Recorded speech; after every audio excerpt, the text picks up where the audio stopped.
మనకి నిన్న రష్యా అధ్యక్షుడైన పుతిన్కి అలాగే ట్రంప్కి వీళ్ళిద్దరి మధ్య ఒక మీటింగ్ జరిగింది కదా, అదే ఉక్రెయిన్ వార్ గురించి. అయితే మరి ఈ మీటింగ్ మొత్తం చూస్తే ఇద్దరి మధ్య ఒక శాంతియుత వాతావరణం నెలకొందేమో అనిపిస్తుంది. అయితే ఒక రకంగా చెప్పాలి అంటే ఉక్రెయిన్ వార్ ఒక కొలిక్కి వచ్చిద్దేమో అనిపిస్తుంది అనమాట.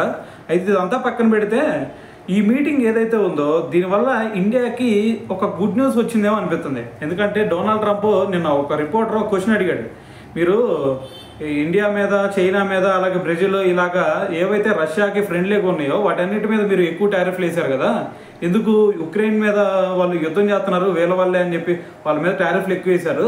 మరి ఇప్పుడు రష్యా మీతో భేటీ కంప్లీట్ అయింది, దాని తర్వాత అంతా కూడా అనుకూలంగానే కనిపిస్తోంది. మరి ఒకవేళ కనుక ఈ యుద్ధం విరమించుకుంటే మరి మీరు మళ్ళీ టారిఫ్లు వేస్తారా అంటే ఒకటే ఆన్సర్ చెప్పాడు ట్రంప్.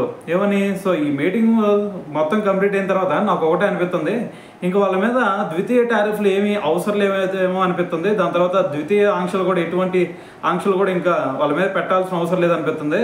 సో ఇప్పుడు మరి మా మధ్య మీటింగ్ చూస్తుంటే అంతా కూడా శాంతియుతంగా జరిగింది, దాని తర్వాత అంతా సక్సెస్ఫుల్గానే అనిపిస్తుంది మాకు.